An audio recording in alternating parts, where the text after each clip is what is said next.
Bonjour à tous et bienvenue sur Village BIM.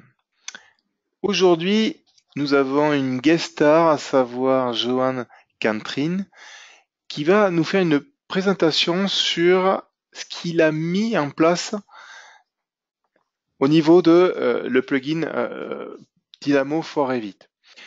Il faut savoir donc que cette présentation va être enregistrée et actuellement enregistrée et qu'elle sera disponible un petit peu plus tard sur Village BIM, bien sûr.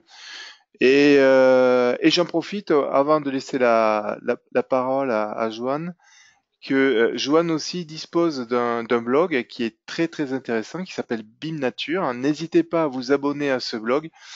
Moi aussi, je m'inspire de ces différentes créations et ça m'aide à trouver un peu des idées lorsque j'en suis à court quand il faut développer autour de Dynamo for Revit.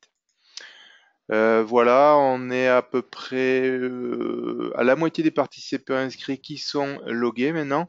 Je vais te laisser la parole. Si juste avant de te laisser la parole, donc pour ceux qui sont connectés, vous avez sur la partie du GoToWebinar la possibilité de poser des questions au travers de chatter, parce qu'on va pas laisser l'antenne ouverte à chacun, puisque on risque d'avoir peut-être des problèmes de son, des gens qui vont pas couper leur micro, ainsi de suite. Donc les questions, on va les poser sur la petite application de chatter qui est dans GoToWebinar, sur la partie droite de votre interface. La présentation va durer à peu près une heure et quart. Et puis juste après, vous pourrez poser vos questions. Donc, s'il vous plaît, notez-les sur un bout de papier et au moment venu, vous pourrez poster vos questions et j'essaierai de faire le, le- le- le gentil entremetteur en essayant de regrouper les questions qui se ressemblent et pour bien sûr répondre aussi bien Johan et que moi à ces questions. Donc voilà, Johan, je vais te laisser la main, je vais te donner la main. Donc, 2 petites secondes. Hop, toc. euh, voilà. Et normalement, c'est à toi.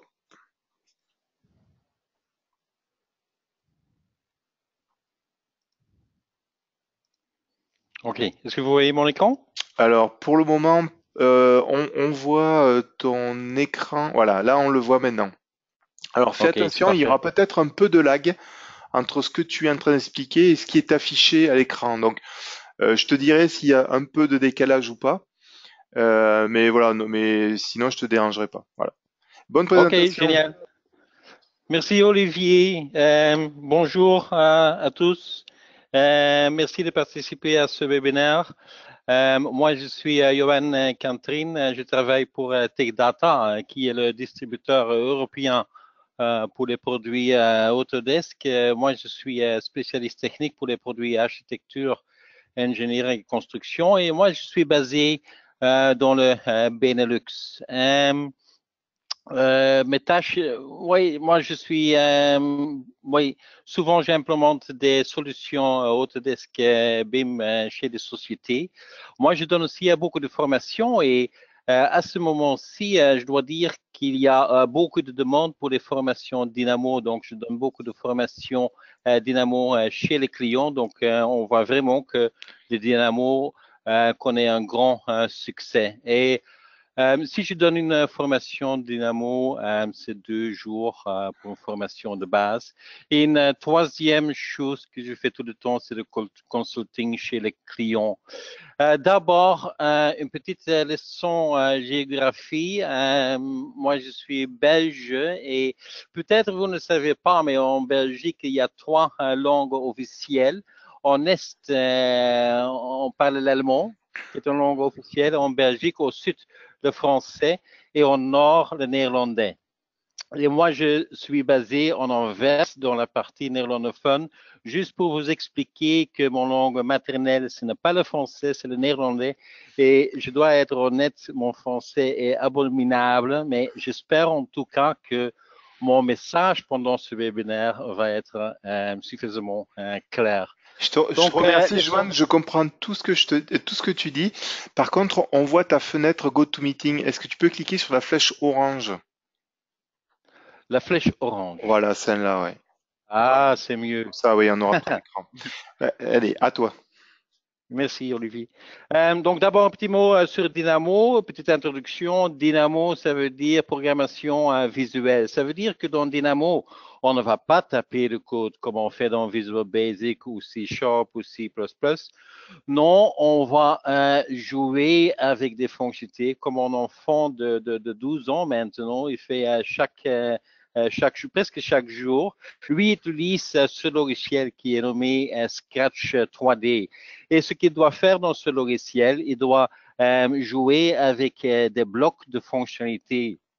Donc, il va juste ajouter des blocs, il va utiliser des blocs pour créer son propre jeu. Et en fait, dans Dynamo, c'est le même principe. Dans Dynamo, on va utiliser des nœuds. Et des nœuds, ce sont des fonctions qui vont calculer quelque chose. Et si on veut calculer quelque chose, on va lui donner des données. Donc, ici à gauche, on va lier des données à ce nœud pour que le nœud puisse faire quelque chose avec tout ça, avec toutes ces informations. Et puis, le résultat va être passé par cette porte-là. Et ce résultat peut être réutilisé dans des autres fonctionnalités. Donc, tout le temps, on va, d'une façon visuelle, on va lier des nœuds. Donc, ça, c'est un peu le principe. Ce qui est aussi important, c'est qu'en arrière-plan, on a toujours une vue sur les résultats. Donc, on voit toujours, par exemple, la géométrie qui est générée par Dynamo. Donc, puis le suivant, si je vois chez mes clients pourquoi ils utilisent les dynamos, je vois cinq raisons. D'abord, il y a beaucoup de clients qui utilisent Dynamo pour faire plus avec l'information dans le modèle Revit. Et ça peut être n'importe quoi. Ça peut être jouer avec les informations qui sont déjà dans le modèle pour ajouter des informations dans les métriques ou par exemple calculer la surface de vitrage basée sur les paramètres des familles de fenêtres. Donc, jouer avec l'information dans le modèle. Une deuxième chose que je vois chez mes clients, c'est que Dynamo est utilisé pour créer des propres fonctionnalités. Parce que c'est normal que Autodesk ne peut pas développer des fonctionnalités qui sont 100% utilisables pour chaque utilisateur Revit. Non, ce n'est pas possible. Mais avec Dynamo, nous avons la possibilité de créer nos propres fonctionnalités, comme ici un petit exemple, une fonctionnalité qui va créer pour nous toutes les feuilles ou, excusez-moi, créer des feuilles pour tous les plans qui existent dans le projet. Une autre utilisation, c'est analyser le modèle. Et je ne veux pas seulement dire analyser ou analyse énergétique ou analyse solaire ou des choses comme ça, mais non, analyse très large. Par exemple, analyser si l'utilisateur n'a pas utilisé des familles incorrectes dans les modèles, si l'utilisateur n'utilise pas des familles qui sont trop lourdes, ou vérifier la distance entre les marges de l'escalier et les dalles. Donc, analyser le modèle par rapport aux normes locales et par rapport aux normes du projet. Et puis, une quatrième utilisation, c'est la modélisation conceptuelle avec Dynamo. Donc, calculer la géométrie d'une façon paramétrique dans Dynamo et puis finalement mettre cette géométrie dans Revit. Un autre grand avantage de Dynamo est que Dynamo est un environnement ouvert. Ça veut dire que si on installe Dynamo, si on utilise Dynamo après une première installation, on a plus que 500 nœuds disponibles. Mais si ça ne suffit pas, si tu veux faire des choses très, très spécifiques, on peut toujours installer des packages. Et des packages, ce sont des modules qui sont créés par des externes, donc pas seulement par Autodesk, mais par n'importe qui, et qui peuvent nous donner des dizaines ou parfois des cinquantaines des fonctionnalités supplémentaires par package. Donc ça, c'est quelque chose de très important. Il faut savoir que jusqu'ici, il y a déjà plus que 700 000 téléchargements de packages. Donc, c'est énorme. Et ça prouve aussi que Dynamo a un succès énorme. Dans mon script que je vais montrer aujourd'hui, je n'utilise que le Mesh Toolkit que je vais expliquer après plus en détail. Quel est le but de cette présentation? Le but, c'est de vous inspirer, de vous montrer ce qui est possible avec Dynamo, de vous pousser d'utiliser aussi Dynamo pour vos tâches quotidiennes. Et ceci dans un environnement BIM. Donc, pour ça, j'ai inventé le mot BIM-inspiration. Et avec Dynamo, donc, j'ai aussi inventé le mot d'inspiration. Donc, ça, c'est le but. Le but, ce n'est pas que de montrer en détail chaque nœud que j'ai utilisé. Le but n'est pas de vous donner une formation de base. Bien, et je vais faire ça, donc je vais essayer de vous inspirer en utilisant cet exemple, génération d'une façade. Donc, on va jouer avec l'énergie solaire, ce qui est très important parce que, bien sûr, tout le monde de nous, on veut avoir suffisamment de lumière du jour dans nos locaux. Donc, le soleil est, dans ce cas-ci, notre ami. Mais le soleil peut aussi être l'ennemi pour le bâtiment parce que trop d'énergie solaire veut dire qu'on peut avoir des problèmes de climatisation. Et donc, pour ça, on va aussi installer, comme on nomme ça en français, des protections solaires. Bien, donc le but de cet exercice est de générer pour un bâtiment que vous voyez ici à gauche, une façade secondaire que vous voyez ici à droite. Et le but, c'est de générer des ouvertures dans la façade secondaire. Et ce que je veux faire, c'est où il y a, excusez-moi, où il y a plus d'énergie solaire. Je veux avoir des petites ouvertures pour mieux bloquer l'énergie solaire. Où il y a moins d'énergie solaire qui tombe sur le bâtiment, je vais créer des ouvertures qui sont plus grandes. Et ceci en utilisant une analyse, pas une analyse pour un jour, mais je vais utiliser les données pour toute l'année. Donc, les données de l'énergie solaire pour toute l'année. Donc, bien. Donc, le pourquoi et quels sont les défis. Donc, pourquoi est-ce que j'ai fait ça? C'est un expériment parce que je vois que beaucoup de mes utilisateurs utilisent Dynamo pour la génération des façades. Mais dans la plupart de temps, ils utilisent les dynamos, ils utilisent la génération de façades avec des contraintes de géométrie. Donc, la façade doit être belle, la façade, la géométrie doit être, par exemple, complexe, ça doit être orienté d'une certaine façon. Mais mon but, c'est de générer la façade basée sur des facteurs externes. Et dans ce cas-ci, un facteur va être l'énergie solaire. Puis, j'ai aussi défini quelques défis pour moi. Dans le script, je voudrais utiliser, si c'était possible, les nœuds standards. Donc, je ne voudrais pas utiliser trop de packages. Et j'ai réussi à utiliser, ou j'ai réussi à créer un script en utilisant seulement les nœuds standards, sauf que j'ai bien sûr utilisé un package, ou non, deux packages pour être honnête, mais ça c'est quelque chose que vous voyez plus tard. Donc, laissez-moi d'abord vous montrer la configuration ou la situation actuelle dans Revit. Comme vous voyez dans ce projet, oui, c'est simple, j'ai quelques volumes.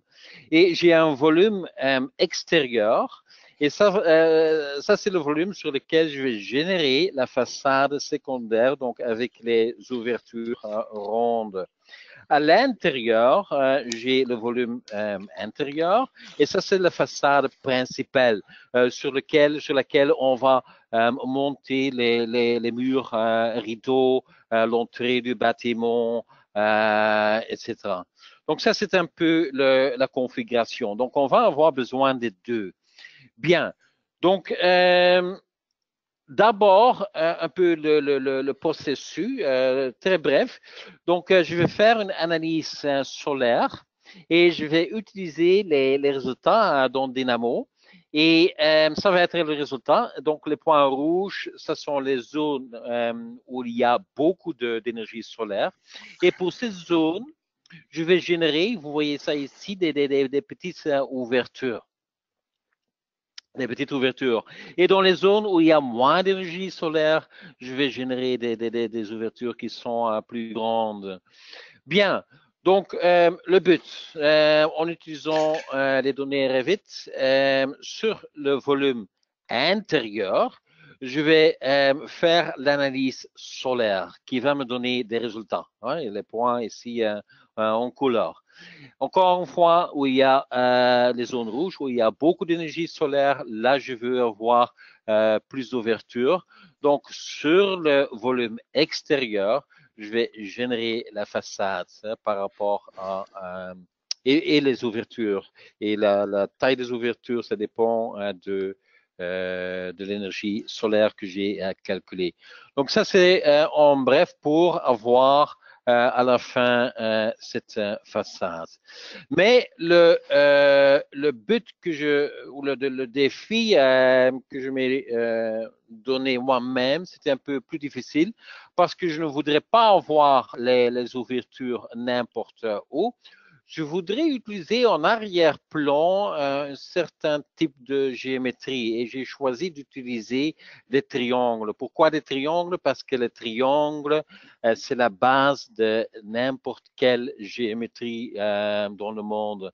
Donc ça, c'est vraiment l'objet principal. Et je voudrais utiliser ça pour exprimer l'idée. Donc, je voudrais utiliser des triangles pour après générer les ouvertures. Donc, ça, c'était l'idée architecturale.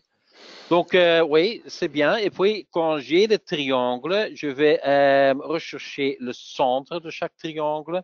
Et dans le centre, je vais générer l'ouverture. Donc, ça, c'est l'idée. Quel est le processus plus en détail? Donc, et puis après, messieurs, mesdames, on va le faire vraiment dans Dynamo. Hein, mais c'est d'abord, je veux vous expliquer le processus. Et quel est le processus plus en détail? Oui, je vais commencer avec le résultat de l'analyse solaire.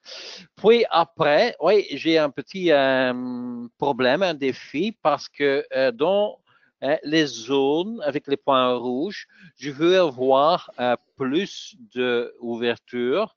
Donc, ça veut dire plus de triangles, ça veut dire plus de points qui définissent les triangles. Mais je ne peux pas utiliser les points de l'analyse. Je ne peux pas utiliser les points de l'analyse pour créer mes triangles parce que la grille que vous voyez ici, c'est trop régulière. Ça ne va pas donner un aspect esthétique, ça ne va pas donner un résultat qui est beau. Ouais. Je veux avoir mes ouvertures plutôt à petit bonheur sur la façade. Donc, là, j'ai vraiment un grand défi. Donc, je veux moi-même positionner mes points dans les zones rouges. Donc, vous allez voir que je vais créer mes propres points dans ces zones. Bien. En tout cas, comment est-ce que je vais attaquer ce problème?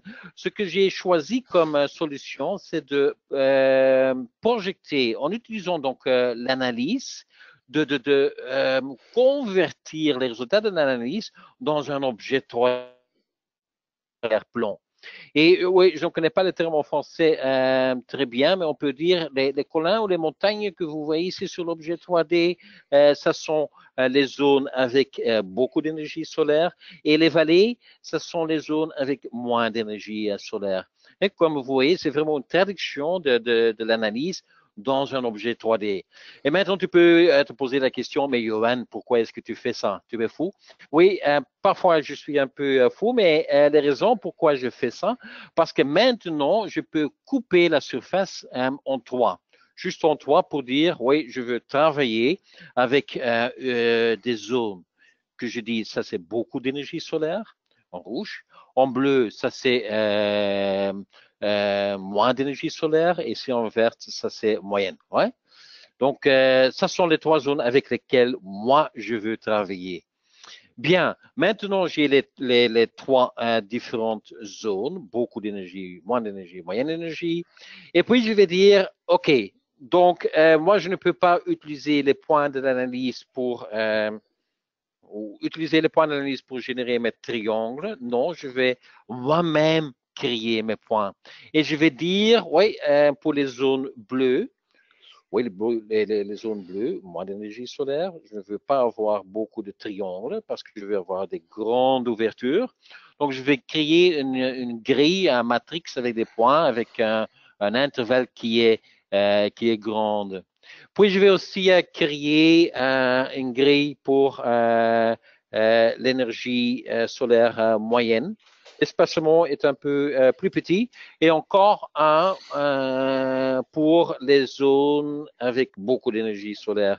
Et là, tu vois que l'espacement est vraiment plus petit. Hein? Donc, plus de points, plus de triangles, plus d'ouverture.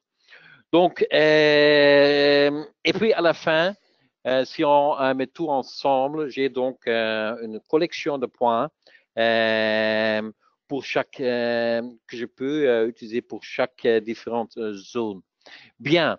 Donc, après, je vais projeter ces points sur la représentation 3D. Encore une fois, cette surface en arrière-plan, ça c'est la représentation des résultats de l'analyse. Pourquoi est-ce que je fais ça? Parce que maintenant, Dynamo est vraiment génial, génial, génial. Parce que avec un seul nœud que je vais vous montrer après, je peux lui demander recherche-moi dans les zones rouges, donc dans les zones avec beaucoup d'énergie solaire. Recherche-moi les points rouges, seulement les points rouges. Recherche-moi dans les zones où il y a moins d'énergie solaire, seulement les points bleus. Ouais. Donc, je vais filtrer les points basés sur la zone en arrière-plan. Et puis, à la fin, je vais avoir ça. C'est génial. Hein? C'est génial. Les points qui sont bien filtrés, seulement les points bleus qui correspondent avec les zones bleues ici en arrière-plan, les points rouges qui correspondent avec les zones rouges ici en arrière-plan. Et maintenant, ça devient facile parce que maintenant, avec tous ces points, je peux générer ma forme composée de triangles. Pour chaque triangle, je peux rechercher le centre. Dans chaque centre, je peux créer des cylindres en 3D et je vais aussi générer un objet 3D pour la façade même. Et puis, avec une opération booléenne simple, je peux créer les ouvertures là-dedans. Donc, oui, si on connaît la solution, la seule chose qu'on peut dire, c'est oui, ce n'est pas difficile, c'est simple. Mais maintenant, c'est à moi de le prouver. Donc, maintenant, on va faire tout ça dans Revit et Dynamo même. Et on va commencer avec une chose qui est primordiale. Oui, ça c'est faire l'analyse solaire. Comment est-ce que je peux faire ça? En fait, vous avez deux solutions. Il y a un package que je vais montrer juste après qui te donne la possibilité de faire l'analyse solaire dans Dynamo même ou soit tu utilises les fonctionnalités standards de Revit pour faire l'analyse solaire. Laissons-nous commencer avec les fonctionnalités dans Dynamo. Donc, je vais immédiatement le montrer dans Dynamo. Dans Dynamo, il est où? Oui, dans Dynamo, j'ai déjà pris un script avec quelques nœuds que j'ai déjà préparés. En tout cas, le package que tu peux utiliser pour faire l'analyse solaire dans Dynamo est appelé Solar Analysis for Dynamo. C'est celui-là. Un grand avantage du système package, c'est si tu installes un package, que c'est parfaitement intégré dans l'arborescence de Dynamo. Dans ce cas-ci, le package a ajouté une branche Analyze. Et là-dedans, je retrouve toutes les fonctionnalités ici sur l'analysis. Et là-dedans, je retrouve toutes les fonctionnalités pour faire l'analyse solaire. Et le plus important, c'est dans Solar Analysis, encore une fois Solar Analysis. Je me demande pourquoi ils ont choisi 2 fois Solar Analysis. Ouais, en tout cas, c'est le cas. Et puis Analyze. Donc ça, c'est le nœud très important. Celui-ci va vraiment faire l'analyse. Qu'est-ce qu'il me demande? Il me demande d'abord le climat. Hein? Le climat, pour quel climat est-ce que tu veux faire l'analyse? Pour définir le climat, tu as ici plusieurs nœuds pour le choisir. Tu peux par exemple utiliser le by default weather, non, by from file, excuse-moi, from file, qui te permet de sélectionner un fichier que tu as téléchargé de votre service météo en France. Donc, tu peux utiliser ça. Dans mon script, moi, j'ai utilisé le weather by location qui demande un endroit. Et j'ai utilisé le site location qui va reprendre l'endroit du projet de Revit. Donc, lui, il va, dans ce cas-ci, lire dans Revit, dans la base de données Revit, que la position du projet, c'est en inverse. Donc, il va aussi choisir le weather station de l'inverse. Donc, je vais connecter celui-là. Puis, le deuxième entrée, c'est Analysis Surfaces. Aussi très important, bien sûr, parce qu'ici, il me demande quelles sont les surfaces que tu veux calculer. Et dans Revit, dans ce cas-ci, et ça, j'ai déjà fait avec ce nœud, j'ai sélectionné les surfaces de la volume intérieur de mon bâtiment, oui, les surfaces de devant. Bien, donc, c'est juste une sélection de surfaces que je peux immédiatement utiliser dans ce nœud-là. Puis, il me demande des shading surfaces. Ce sont des surfaces supplémentaires qui vont éventuellement projeter d'ombre sur ma façade. Et dans ce cas-ci, ça peut être les dalles. Ouais? Les dalles peuvent projeter des ombres sur la façade. Donc, j'ai sélectionné les surfaces de la dalle et je vais les sélectionner. Ce qui est important si vous utilisez ce nœud, il faut toujours lui donner ici, donc pour le shading surfaces, il faut lui toujours donner une liste. Toujours une liste, donc une collection avec plusieurs valeurs. Même si tu ne veux pas utiliser des shading surfaces dans ta analyse, tu es obligé de lui donner une liste. Donc, ça ne va jamais marcher si cette porte n'est pas liée avec quelque chose. Donc, dans le cas où tu ne veux pas définir des shading surfaces, la solution est de juste ajouter le nœud list empty qui va générer une liste vide et tu vas utiliser celui-là. Ouais, mais il faut lui toujours donner une liste. Bien, laissons-nous continuer. Tu vois ici le time study. Ça, c'est pour quelle période de temps est-ce que tu veux faire l'analyse, calculer l'analyse. Aussi, pour cette porte, tu vois plusieurs possibilités. Donc, ici, dans Analysis Time Study, tu vois plusieurs nœuds pour définir ça. Tu peux, par exemple, tu vois aussi un nœud qui va prendre les données du soleil de Revit, parce que là, tu peux aussi définir un multi-day plusieurs jours. Donc, qui va automatiquement reprendre les données Revit.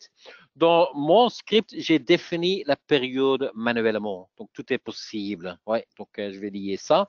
Et puis, la dernière porte-entrée qui est importante, c'est le spacing. Ça, c'est l'espacement entre les points d'analyse. Parce que lui, il va générer une grille sur un matrix de points sur les surfaces. Et puis, pour chaque point, il va faire l'analyse. Donc là, dans un code bloc simple, tu peux choisir l'espacement. Donc, je ne vais pas encore cliquer sur Run. Je vais d'abord ouvrir un autre script. Pourquoi? Parce que dans ce script, j'ai ajouté quelques nœuds juste pour donner un color au résultat et aussi pour une autre raison que vous voyez plus tard. Donc, maintenant, je clique sur Run. Ça prend un peu de temps et tu peux dire, oui, c'est un peu long. Mais non, c'est énormément vite parce que je pense dans cette situation, il va calculer 10 000 points. Donc, pour les 10 000 points, il va faire une analyse pour toute l'année. Et je pense que ça va prendre, donc le calcul, ça va prendre à peu près 2 heures. Donc, on va maintenant attendre 2 heures. Non, non, je rigole, c'est déjà prêt. Donc là, en arrière-plan, nous voyons le résultat. Et nous voyons les points qu'il a utilisés sur les surfaces et pour lesquels il a fait l'analyse.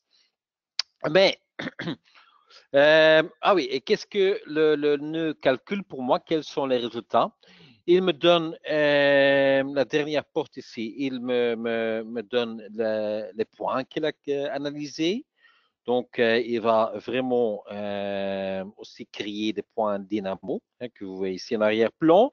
Il va calculer pour moi l'énergie cumulative, l'énergie moyenne et l'énergie maximum. Donc, il va me donner tout ça. Mais quels sont les problèmes ou quels sont les défis?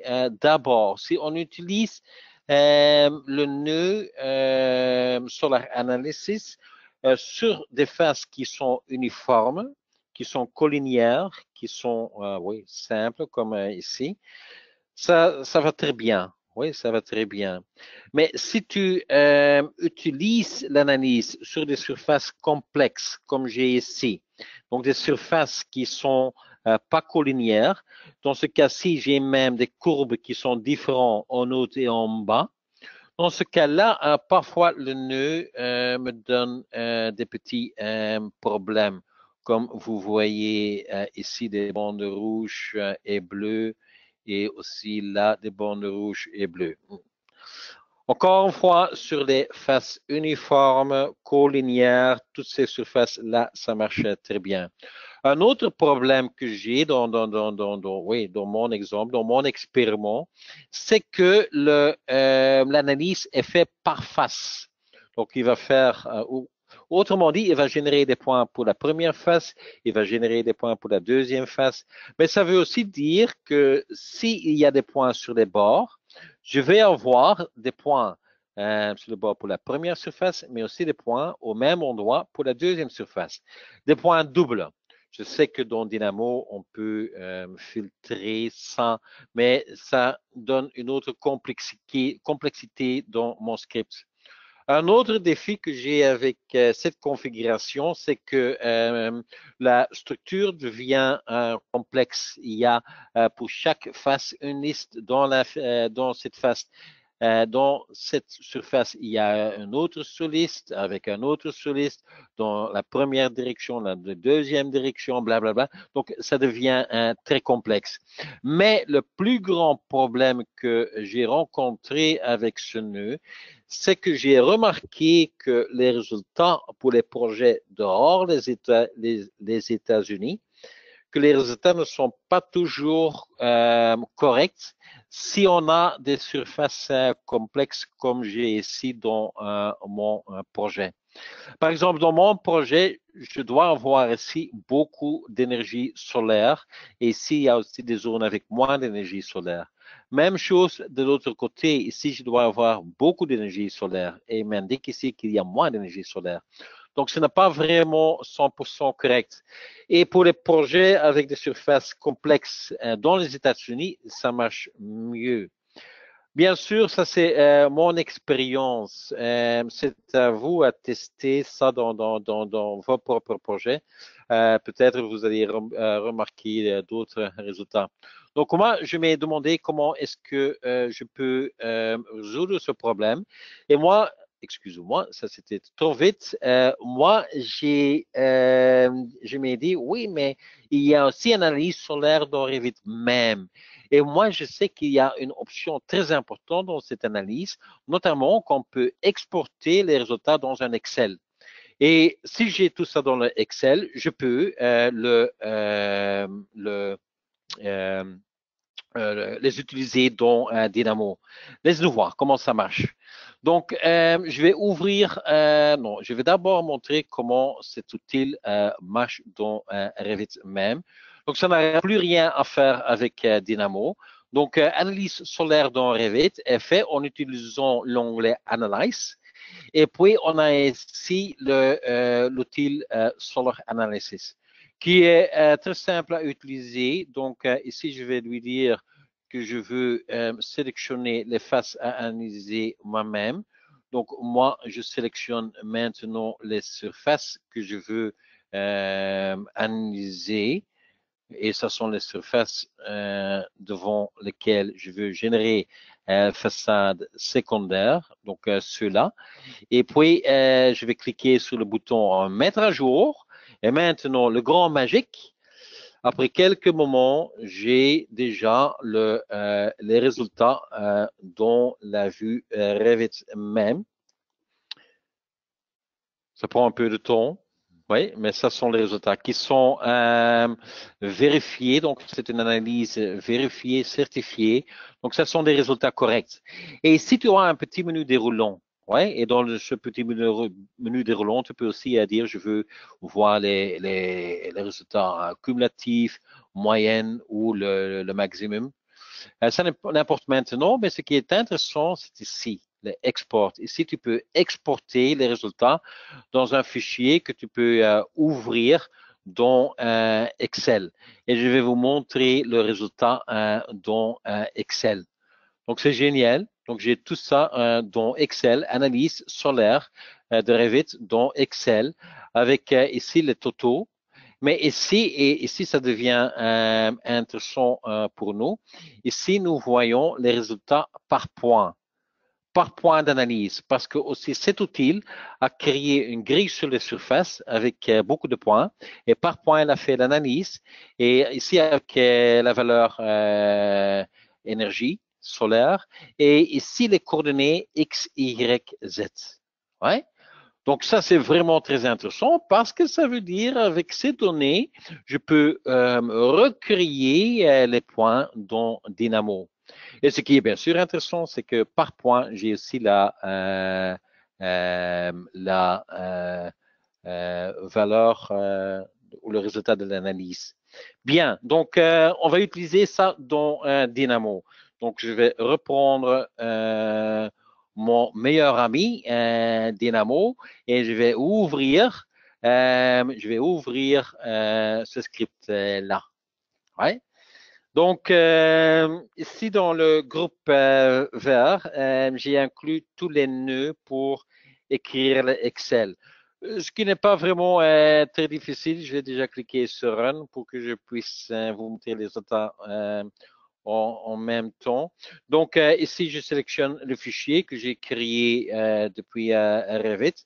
Et avec le nœud Excel Read from File, j'ai lu toutes les données qui étaient dans le Excel ou qui sont dans le Excel.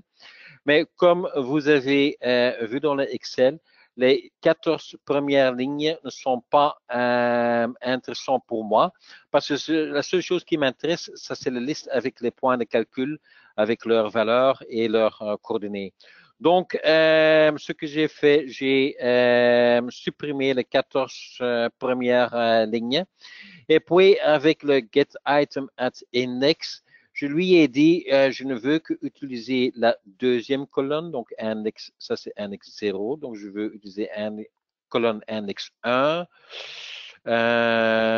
3, 4 et 5. Oui? Donc, valeur de l'énergie, X, Y, Z. Donc, ça c'est fait là. Puis, j'ai encore trié la liste basée sur le coordonnée X parce que bien sûr, je veux utiliser ces points de façon structurée. Donc, j'ai trié sur sur la valeur. Ce n'est pas vraiment très important maintenant. En tout cas, à la fin, oui, j'ai encore converti les unités parce que dans le Excel, il utilise des pouces. Donc, je l'ai converti en millimètres et à la fin, ici, j'ai vraiment placé les points dans Revit même. Dans Dynamo même, excuse-moi. Donc, ça, c'est la première partie. Ce n'est pas vraiment très difficile. C'est juste jouer avec les nœuds standards de Dynamo. Donc, je vais continuer un petit peu. Donc, l'analyse est déjà faite, messieurs, mesdames. Donc, ça, c'est déjà une chose.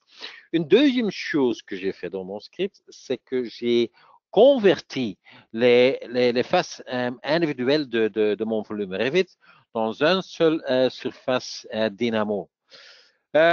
Pour être honnête, ce n'est pas vraiment nécessaire.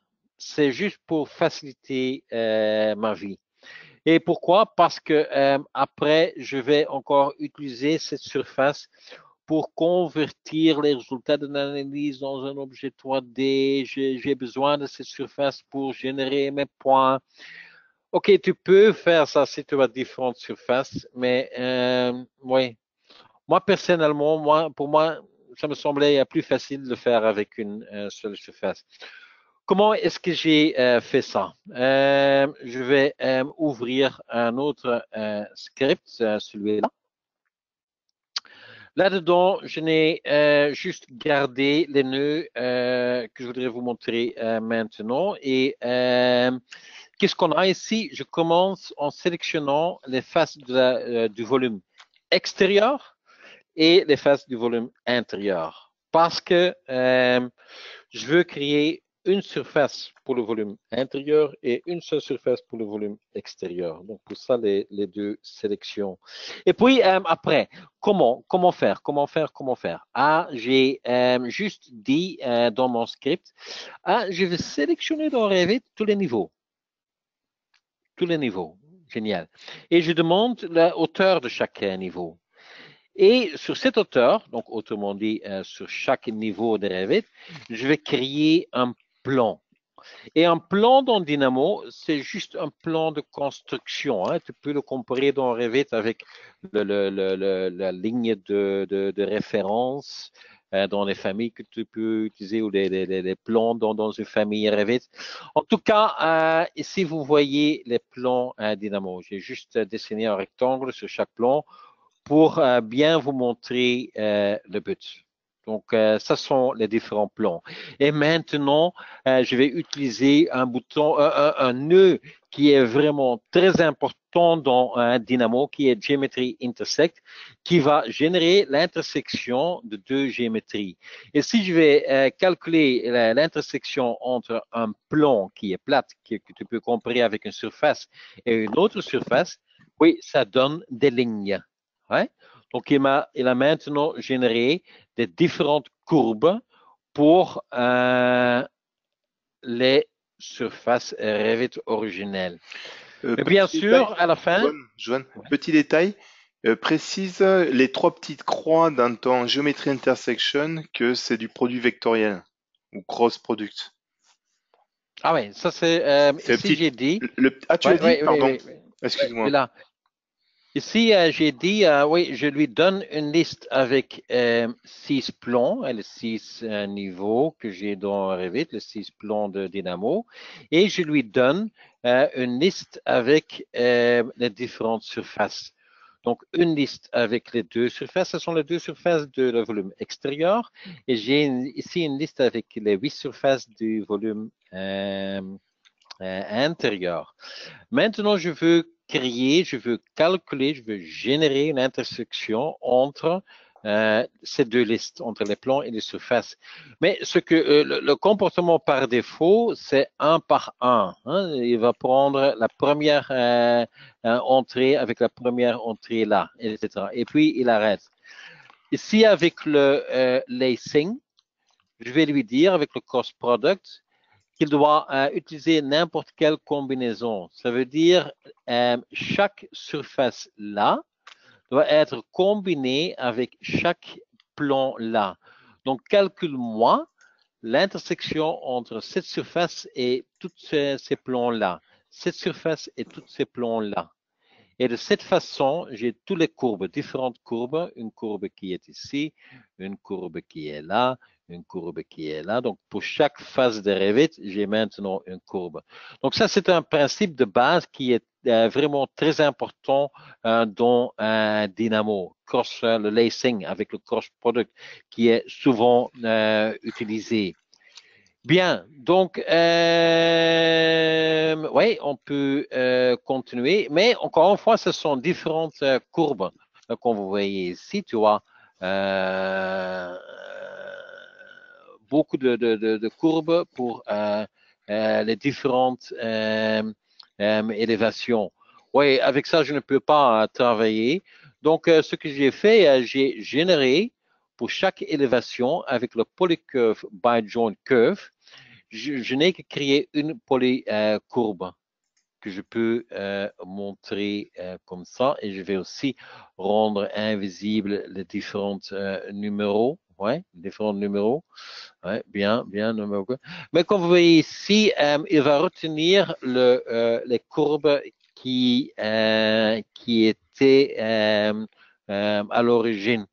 Donc, oui, entre guillemets, tu peux comparer ce nœud avec une fonction d'un logiciel que je n'utilise plus jamais.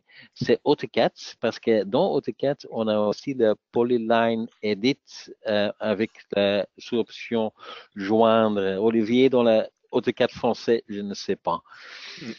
Mais c'est juste joindre les différents segments dans un objet. Mais ça reste un objet dans lequel il va retenir les différents segments. Et ça me donnait des problèmes après. Donc, moi, je voudrais vraiment avoir un objet pour la surface. Donc, ce que j'ai fait sur les polylignes, j'ai juste généré des points, curve, point at paramètre, des points sur la courbe en utilisant un paramètre. Un paramètre, ce n'est pas un paramètre comme les objets Revit. Un paramètre ici, ça veut dire entre le début qui est paramètre 0 et la fin qui est paramètre 1. Ouais. Et puis 20 en total. Et puis, j'ai généré des NURBS, des courbes NURBS qui sont vraiment très flexibles et qui suivent vraiment en détail les surfaces. Bien, donc maintenant, j'ai des courbes qui ne sont que chaque fois un objet. Donc, juste 6 pour le volume intérieur, 6 pour le volume extérieur.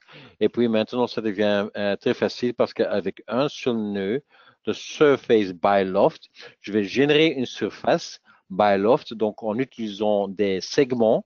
Et ça me donne ça. Donc maintenant, je n'ai que une seule surface pour le volume intérieur et une seule surface pour le volume extérieur qui va vraiment faciliter ma vie dans ce script. Bien. Donc, ça, c'est tout pour cette étape. Donc, laissons-nous continuer parce que maintenant, ça devient... Maintenant, je vais vous montrer la partie la plus difficile. Oui, dans mon opinion, ce n'est pas vraiment très difficile parce que moi, je l'ai fait ça moi-même. Mais quel est le principe? Oui, encore une fois, nous avons l'analyse avec ici les points rouges. Oui, les points rouges, ce sont les zones avec beaucoup d'énergie solaire. Et dans ces zones, je veux avoir plus de points parce que si j'ai plus de points, je peux après générer plus de triangles. Hein? Parce que je veux à la fin avoir des petites ouvertures. Et dans les zones avec moins d'énergie, oui, l'inverse, hein, moins de points, donc moins de triangles, moins d'ouvertures, mais des ouvertures plus grandes.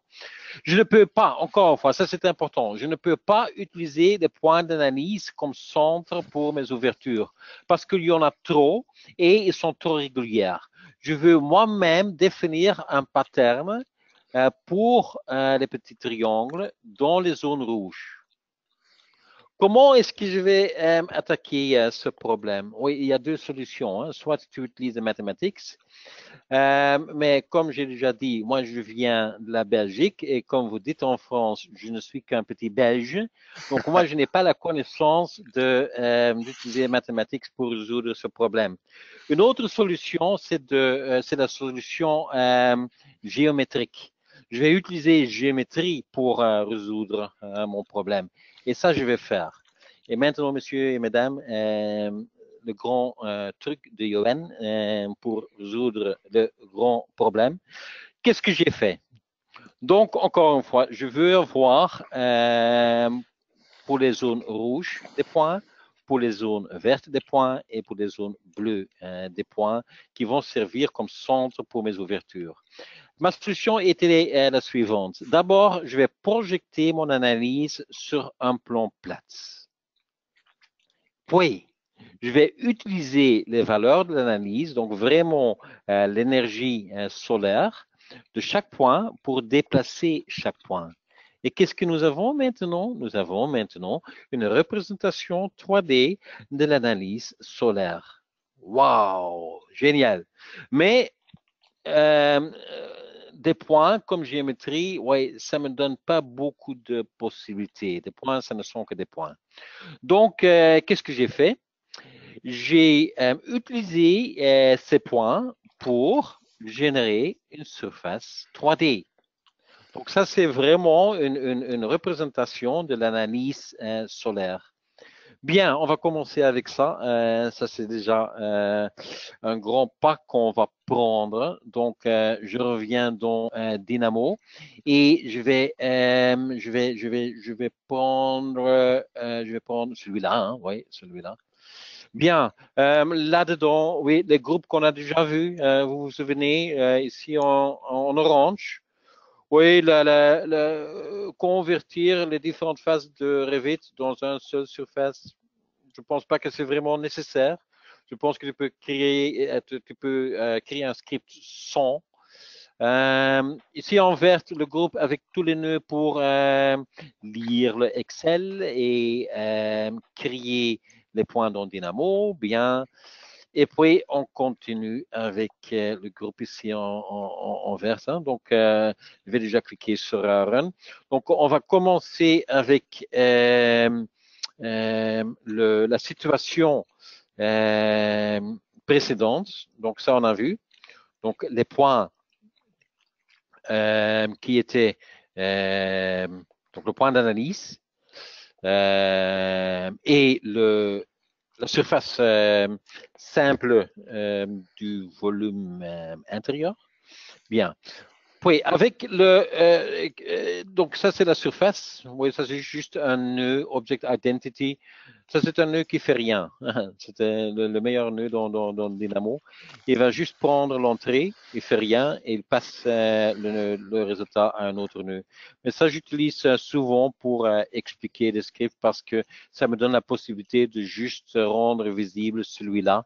Parce que là j'ai deux sorties et je ne veux que travailler avec la deuxième. Donc, moi, j'utilise dans ce cas-là le Object Identity. Oui, c'est un petit truc facile. Mais ça, c'est pas vraiment important. Hein. Donc, j'ai la surface. Donc, ça, c'est important. Puis, de la surface, je vais extraire les courbes. Surface Parameter Curves. Donc, reprenez les courbes, le périmètre, les courbes sur le périmètre de la surface. Donc, maintenant, j'ai les courbes. Bien, wow. Ça, c'est très intéressant parce que maintenant, je vais faire des trucs intéressants avec ça. Parce qu'un peu après, je vais le mettre là, ouais, là.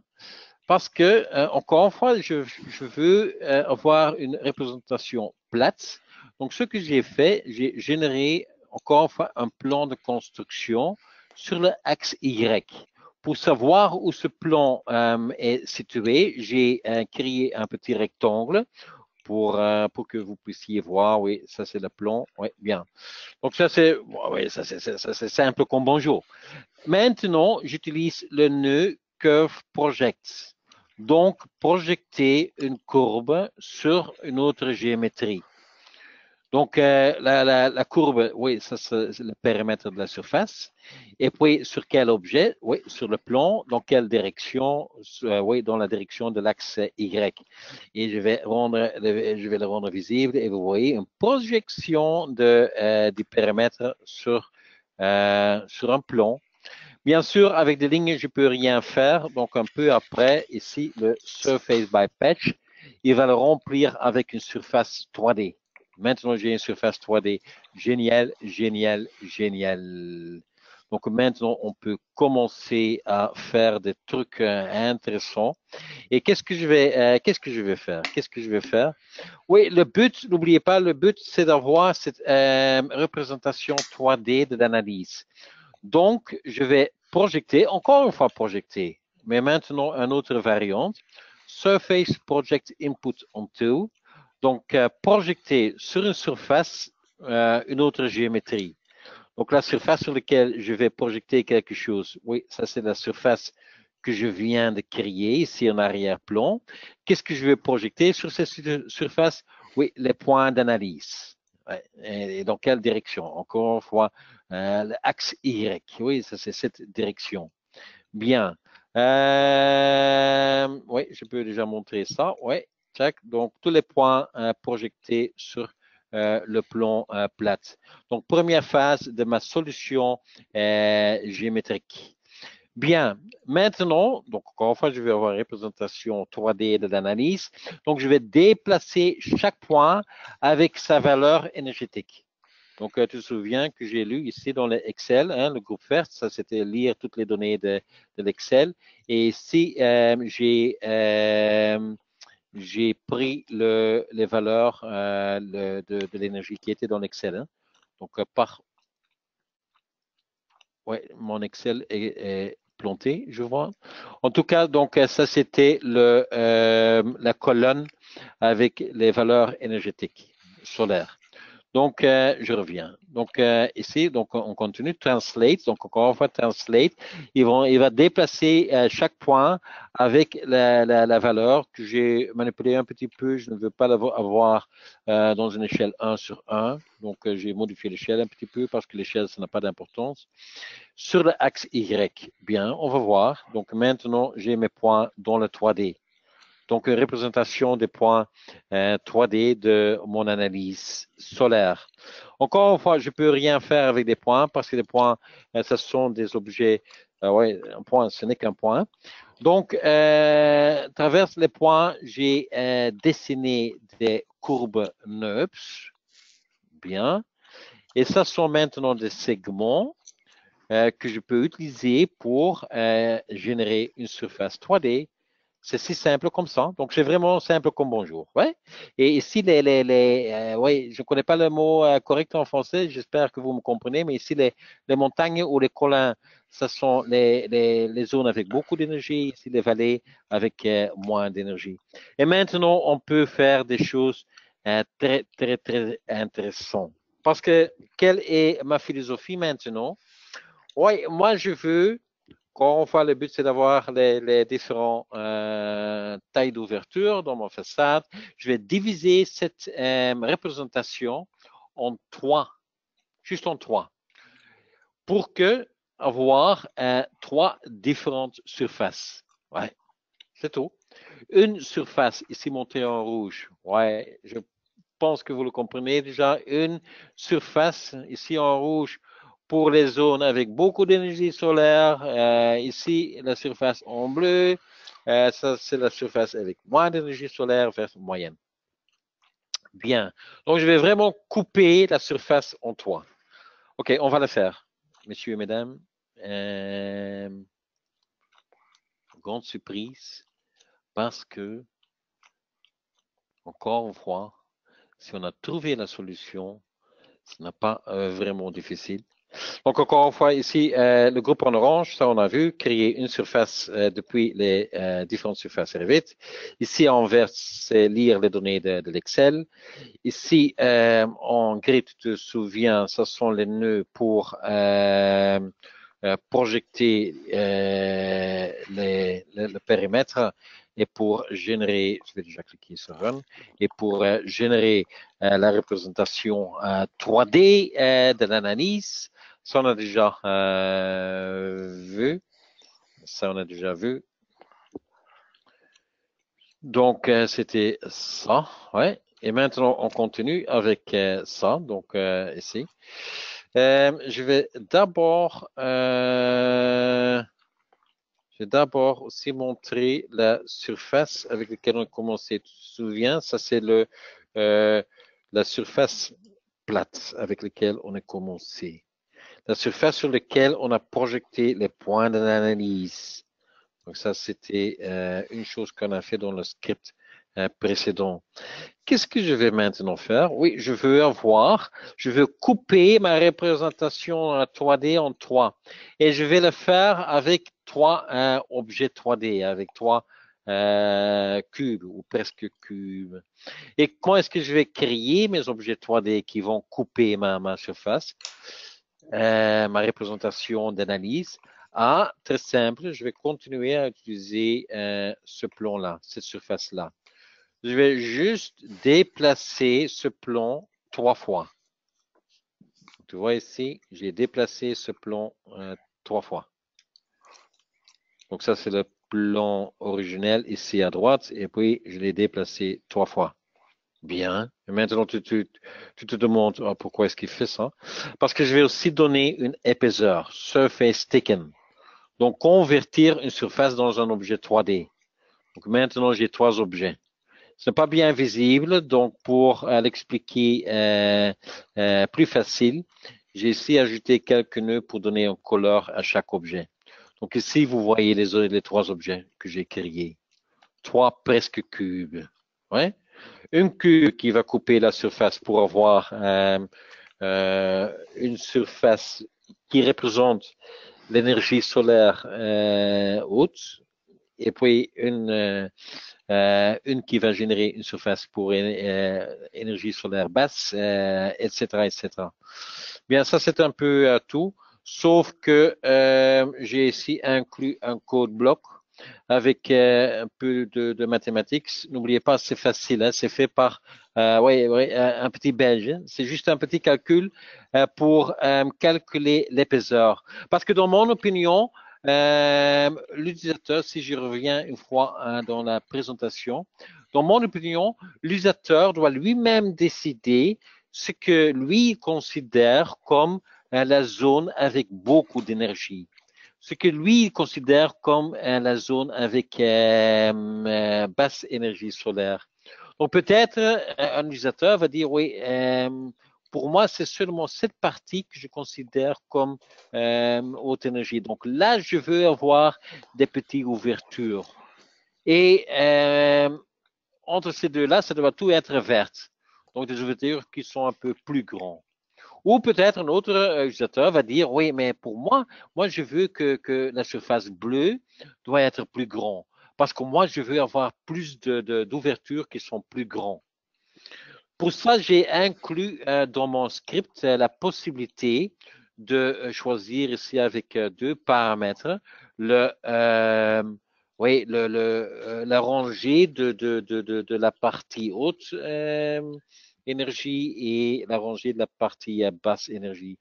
Donc, lui, il peut jouer avec ces valeurs et le code bloc va juste calculer le positionnement, la position pour chaque objet 3D. Bien. Donc, à part du calcul, c'est un principe qui n'est pas, ce sont juste des standards de dynamo, hein. Je déplace des plans, je donne une épaisseur et c'est tout. Bien. Après ça, on peut continuer parce que maintenant, ah non, je n'ai pas encore montré, comment je coupe la surface originelle. Donc, je vais retourner dans mon script. Et encore une fois, ici, j'utilise le Geometry Intersect qu'on a déjà utilisé au début. Donc, calculer l'intersection entre 2 géométries. Et donc, si on va calculer l'intersection entre un solide et une surface, c'est quoi? C'est une surface et un solide. Quelle est l'intersection entre les deux? Quel va être le résultat? Oui, encore une fois, une surface, mais une surface qui est coupée par l'objet 3D. Donc, on va voir qu'est-ce qu'on a comme résultat. Je vais d'abord rendre invisibles les boîtes et les points, les plans de base. Donc, ici, ça, c'est la surface originelle. Et maintenant, ici, Geometry Intersect. Donc, ici, j'ai avec le lacing long, mais je ne vais pas expliquer trop en détail pourquoi c'est maintenant long. J'ai dit pour chaque boîte, calcule l'intersection avec la surface, la représentation 3D. Et donc, j'ai aussi ajouté un nœud pour montrer les résultats avec des couleurs. Je vais encore rendre invisible la représentation originelle qu'on a créée avant. Et si vous voyez les résultats, donc 3 surfaces que j'ai attribué une autre couleur ici. Et donc, encore une fois, avec les paramètres l'utilisateur peut maintenant jouer un petit peu qu'est-ce que moi je considère comme euh, euh, beaucoup d'énergie solaire. Et ça, c'est calculé ici dans le code bloc. C'est très simple, c'est juste plus min, ce n'est pas de programmation d'un niveau élevé. Donc ici, vous voyez que les zones sont un peu différentes maintenant. Il y a moins de rouge et plus de bleu. Donc on peut jouer avec ça. Bien. Donc maintenant, j'ai les trois surfaces. Pourquoi est-ce que j'ai fait tout ça? Parce que maintenant, on va vraiment commencer les points qui vont servir comme le centre pour mes cylindres. Et donc, je veux avoir plus de cylindres, donc plus de triangles, plus de cylindres, plus d'ouverture pour les zones rouges et moins de points, euh, donc moins de triangles, moins d'ouverture pour les zones bleues. Donc, je vais créer ma propre grille, mon propre matrix, mes propres mon propre point pour mes triangles. Et bien sûr, je vais utiliser le Surface Point at Parameter, qui est un nœud très important dans Dynamo parce que lui, il est capable de générer un matrix de points sur une surface. Ouais. Oui, ça c'est un nœud de base dans Dynamo. Et je dois lui donner des paramètres pour la direction U qui est dans cette direction et la direction V qui est cette direction. Et j'utilise donc des paramètres. Et dans ce cas-ci, qu'est-ce que ça veut dire, les paramètres? Ici, j'ai spécifié 0 et 1 comme paramètre. Et ça veut dire 0, le début de la surface. 1, c'est la fin de la surface. Ici, 0, début de la surface. 1, ça veut dire la fin de la surface. Donc, je ne vais pas tenir compte avec la taille réelle de la surface exprimée en millimètres ou en mètres ou en centimètres. Donc, juste utiliser des paramètres. Donc, qu'est-ce que j'ai fait ici? J'ai spécifié 36 dans cette direction et j'ai spécifié 9 dans cette direction. Ce qui est important dans mon script, c'est que l'intervalle entre les points dans n'importe quelle direction doit être à peu près la même. Ouais. Donc, pour être sûr que c'est dans les deux directions la même, je dois en tenir compte avec les ratios entre la première direction et la deuxième direction. Donc ici, ça c'est 12 000, là c'est 3 000. Donc ça veut dire que la ratio est 4, donc 12 000 divisé par 3 000. Autrement dit, ce bord est 4 fois plus petit que ce bord. Hein. Donc ça c'est le ratio.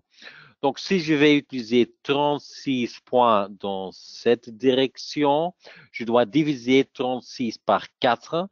Donc, par le ratio, 36 divisé par 4, c'est 9. Donc, ça c'est le nombre que je vais utiliser dans cette direction pour avoir des distances égales dans n'importe quelle direction. Ou si on va le programmer ou programmer, si on va utiliser, si on veut utiliser une solution plus générale, on va utiliser ça. Dans un code bloc, on va calculer le ratio longueur divisé par largeur. Et donc, le nombre qu'on va utiliser dans cette direction, donc entre le début qui est là et la fin 1 qui est là, j'utilise le même nombre, 19, mais divisé par le ratio comme on a fait avant, le 12 000 divisé par 3 000.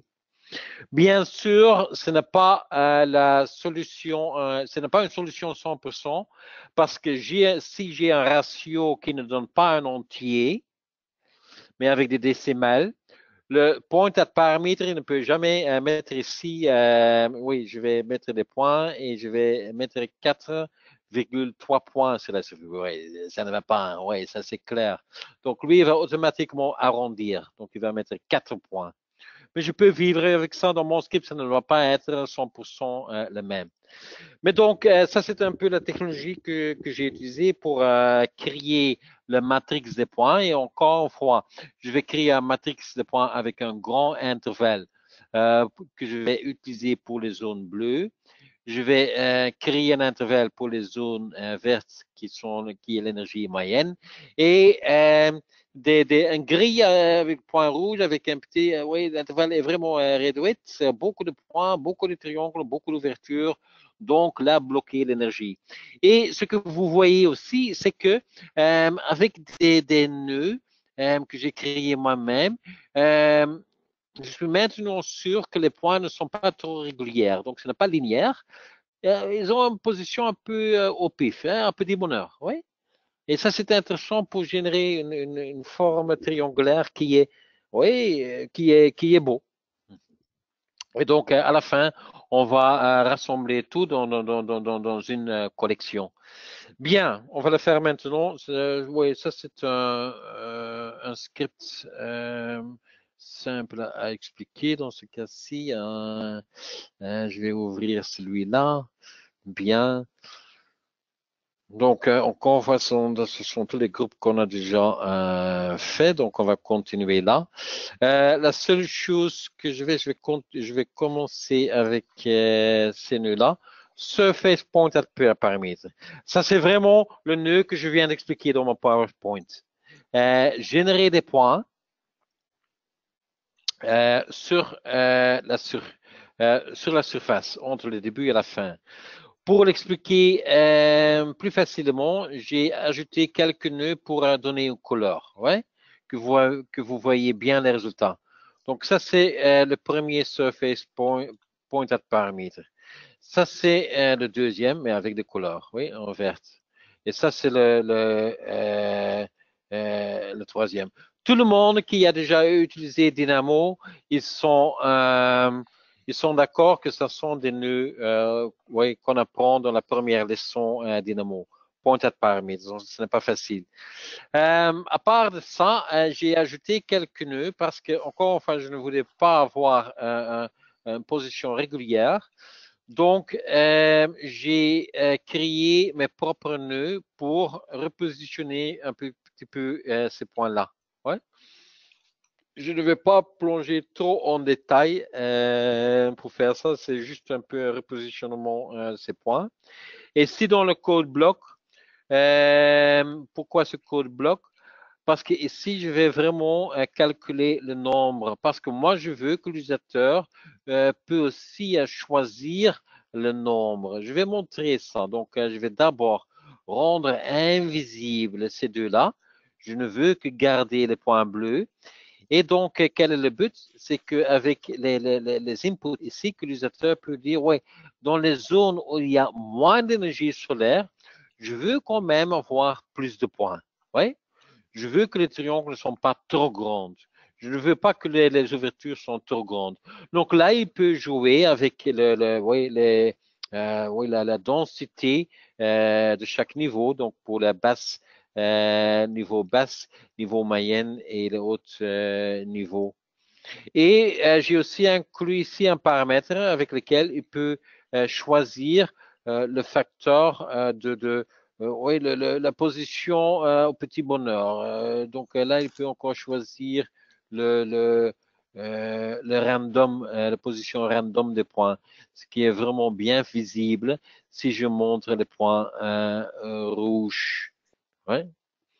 Donc là, il peut encore choisir le random, la position random des points. Bien, et pour ça, donc, dans le code bloc, je vais mettre tout en ordre. Donc, c'est pas grand chose. Donc, c'est entre, oui, pourquoi 0.05? Donc, je ne commence pas sur le bord de la face. Donc, je ne commence pas sur le 0 parce que moi, je ne veux pas avoir des triangles sur les bords. Ma façade doit commencer avec un peu de béton et puis je veux avoir des triangles. Donc, pour ça, je ne commence pas au début et je ne termine pas à la fin. Et puis le reste, c'est un calcul comme j'ai montré dans ma présentation. Donc c'est juste le plus important, c'est ici le surface point at parameter qui va générer les points sur la surface. Donc c'est tout. Donc maintenant, nous avons tout ça. Et maintenant, on va dire, oui, maintenant, oui, je peux rien faire avec tous ces points parce que je veux seulement garder les points rouges qui correspondent avec ma zone, ici en arrière-plan, avec ma zone rouge. Et tu te souviens, ici, la zone rouge, ça, c'était la zone laquelle j'ai dit, oui, ça, c'est la zone que moi, je considère comme, oui, beaucoup d'énergie solaire.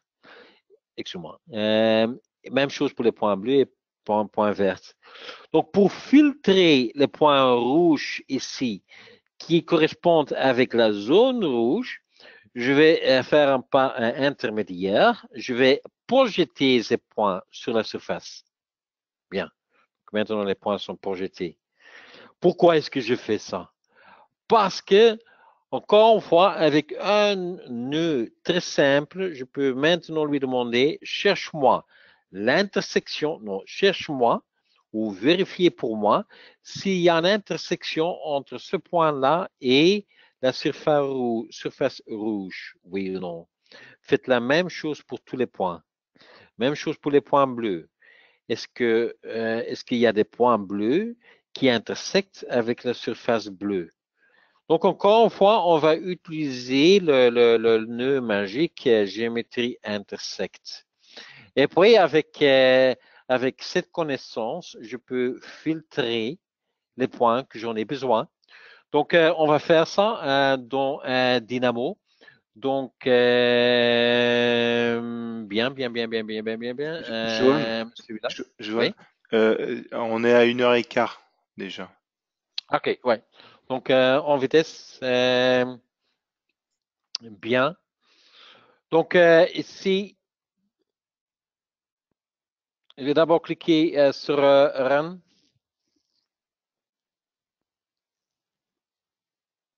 Donc, ici, vous voyez déjà le nœud de ce intersect. Donc, ici, j'ai projeté les plans, les points, excusez-moi, les points sur la représentation 3D.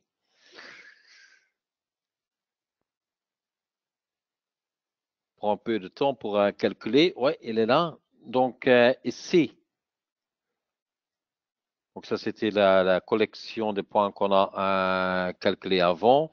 Je projette les points sur la surface 3D. Donc ici, des petits points en noir. J'espère que vous pouvez voir ça. Et maintenant, ici, avec le Dust Intersect, je vais lui demander, est-ce qu'il y a une intersection entre ce point rouge avec la face rouge? Et la même chose pour les points bleus, blablabla.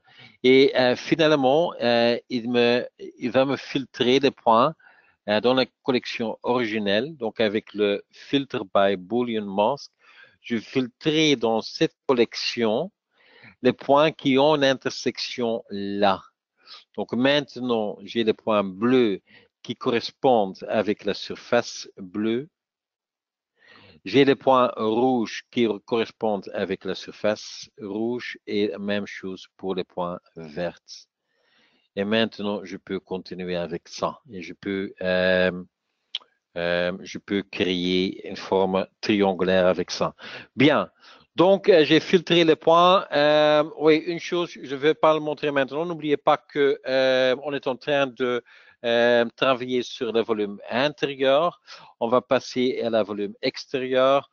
Donc, je vais projeter les points. Ça, on a déjà vu ce principe. Donc, je vais plus l'expliquer maintenant. Donc, laisse-nous commencer avec la génération des triangles. Il y a différentes méthodes pour générer des triangles dans Dynamo. On a par exemple le nœud Delaunay qui est plutôt intéressant si tu vas tous les points en même plan, ce qui n'est pas le cas dans ma situation. Donc, dans ma situation, ça donne ça. Donc, inutilisable.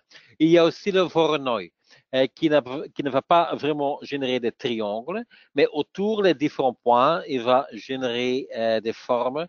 Je ne vais pas expliquer l'algorithme maintenant, mais parce qu'il ne génère pas de triangles et parce qu'au bord, il va oui, faire des trucs spéciaux, inutilisables pour moi. Troisième méthodologie dans Dynamo, c'est utiliser le nœud standard Mesh by Points and Face Indices. La seule chose à faire, c'est de lui donner 3 points entre lesquels on veut générer un triangle et aussi le index. Donc ça, c'est le premier point, ça, c'est le deuxième point, Ça, c'est le troisième point, etc. Dans ma situation, je n'ai que des points, je n'ai pas un ordre, donc inutilisable. Je ne peux pas spécifier ça pour les différents points. Donc, inutilisable. Il y a aussi dans le Mesh Toolkit, ça c'est un package, quelques fonctionnalités, mais qui travaillent de même façon. Donc, inutilisable. Donc, j'ai un grand problème, mais pas vraiment parce qu'on peut toujours le demander à notre meilleur ami. Et qui est notre meilleur ami? C'est Revit. Parce que dans Revit, il y a un type de géométrie qui utilise aussi des mèches, donc des triangles. C'est la topographie, messieurs, mesdames. La topographie est composée de triangles. Et comme vous savez, dans Revit, il faut juste dessiner quelques points. Et c'est Revit qui va générer pour vous les triangles et aussi donc la topographie.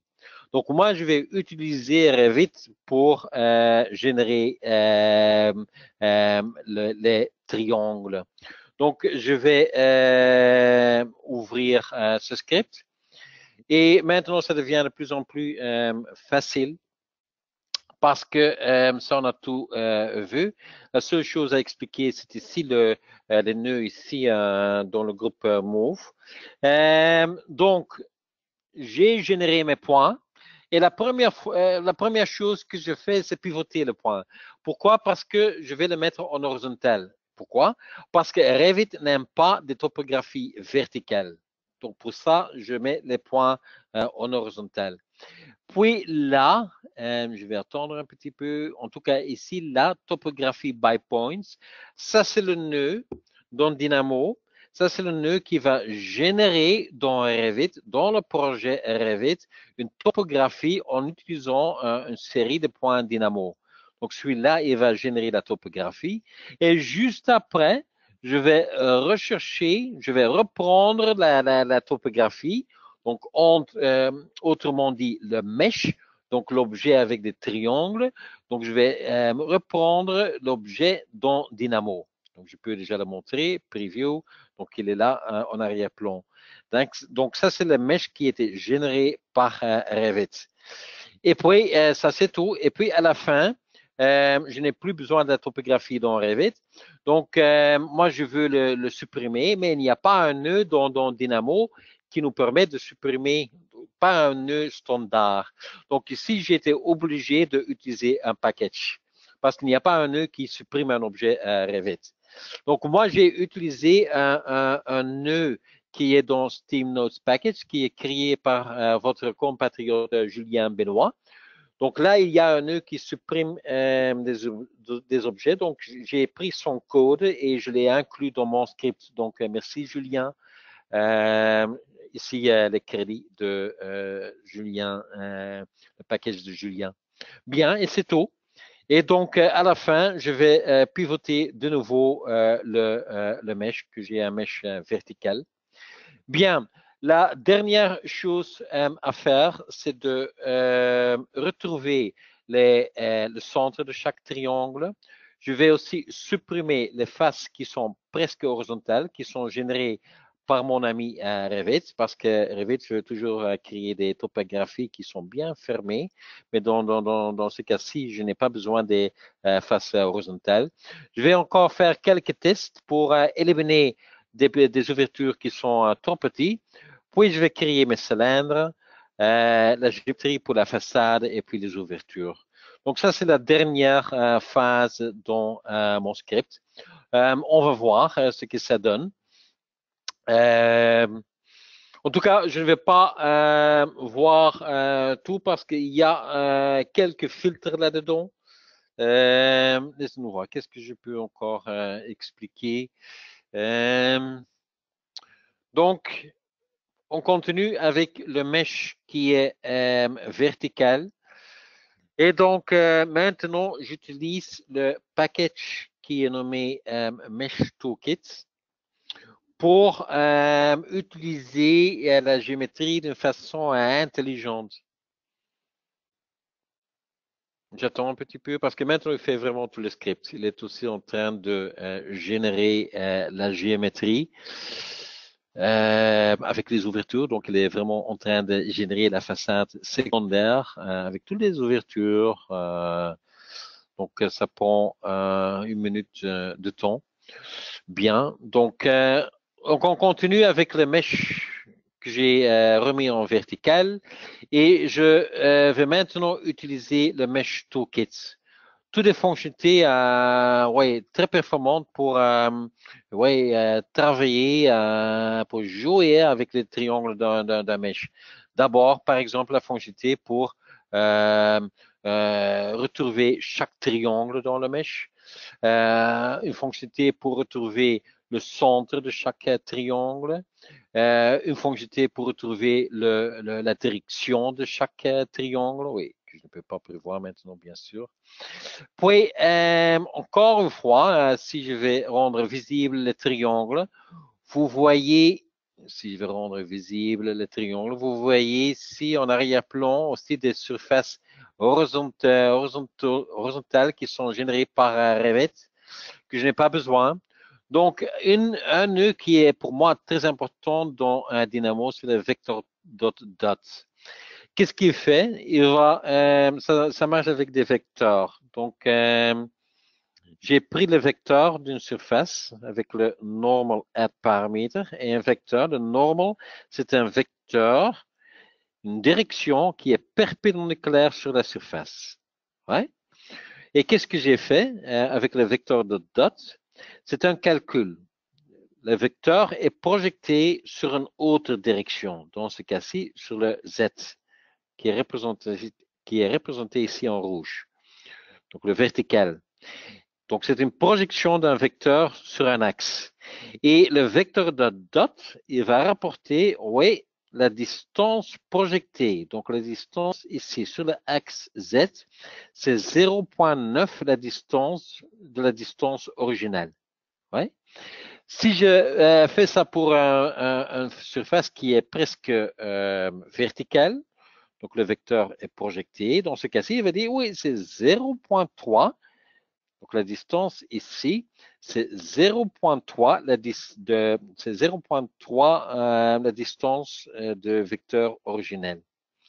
Donc le vecteur de dot est vraiment très intéressant pour bien filtrer des objets basés sur une direction.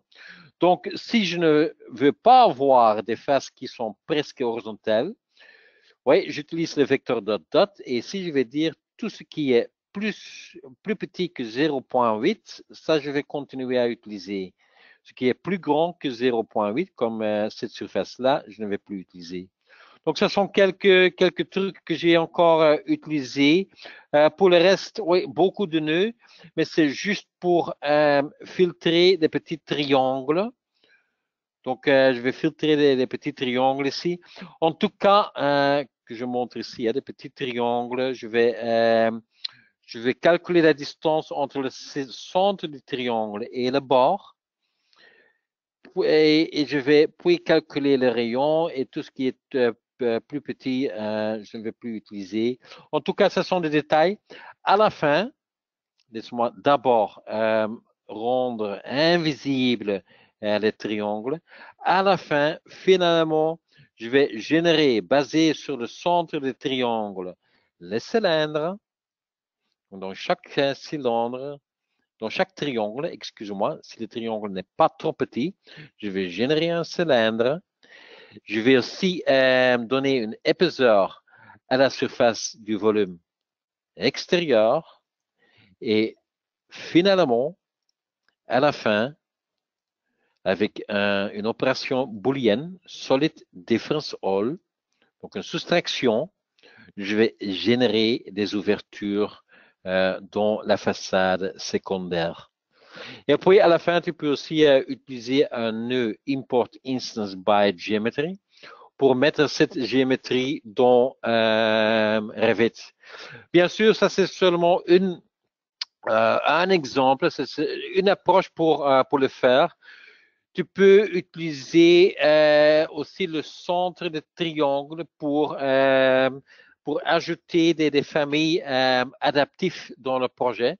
que tu vas dessiner, que tu vas dans Revit utiliser un mur par face et puis utiliser le script pour oui, générer pour dessiner, pour ajouter des familles adaptives dans Revit ou d'autres familles, n'importe quoi, qui vont générer l'ouverture dans l'objet Revit.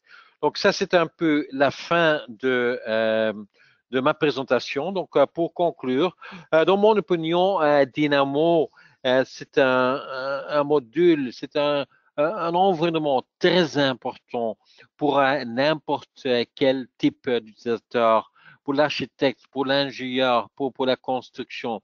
Tout le monde peut retrouver beaucoup des avantages là-dedans. Donc, Olivier, ça c'est un peu la fin. Je te donne la parole. Oui, merci. En fait, je sais pas si tu es un petit Belge, comme tu le disais, mais c'est un petit Belge avec un gros cerveau. Oui, peut-être je suis le seul Belge avec un grand cerveau. Non, et puis tu parles aussi bien, mieux le français que moi le néerlandais, donc tu n'as pas à rougir et tout ce que tu as dit était bien compréhensible. Ok, bien. Ça, c'est de bonnes nouvelles. Merci. Donc déjà, je te remercie de ta présentation et on va passer aux questions. Euh, donc c'est le moment, si vous avez ceux qui sont là, vous avez des questions sur ce qui a été présenté, bah, allez-y. Vous avez une partie questions que vous avez certains trouvées pour poser vos questions. Alors, il y avait déjà une première question. Euh, L'architecture est-elle la seule application de Dynamo ou c'est également utilisable en MEP? Donc là, moi, je peux répondre, oui, on peut. En fait, dans Revit, vous avez trois métiers, architecture, l'ingénierie, on va dire structurelle, et l'ingénierie de type électricité, mécanique et plomberie. Et comme Dynamo, il est fait pour Revit, eh bien, il va gérer les trois métiers. Euh, il existe des packages dédiés au MEP qui sont pas mal faits et je vous notamment un package qui doit s'appeler MEP for Revit ou quelque chose comme ça, mais il y en a deux trois qui existent et qui sont pas mal. Une autre question, je ne peux pas vous entendre ni parler. Bon, bah ça c'était pas une question. Bon, a priori, il ne peut pas nous entendre ni parler, mais ça c'est parler, c'est normal. Mais par contre, il dit que les images que vous montrez sont très parlantes. Donc, eh ben, c'est très bien, merci. Et est-ce que vous auriez d'autres questions? Alors, pour ceux qui sont encore là, le temps que peut-être des questions soient posées, j'ai créé un petit sondage de savoir combien de personnes utilisent déjà Dynamo pour ceux qui ont assisté à la présentation. C'est pour savoir s'il y avait des novices ou des gens déjà aguerris à Dynamo. Donc je vais laisser le temps. Et puis ça permet, hein, surtout en fin de présentation, pour voir les gens encore qui sont réveillés. Bon, je vais arrêter le sondage. Donc, oups, pardon. Je vais arrêter le sondage. Alors, je sais pas comment on l'affiche. 70% ont voté, donc ça veut dire qu'il y a 30% encore qui rêvent ou je sais pas. Donc, je sais pas les afficher ces sondages. Je vais juste vous les en informer.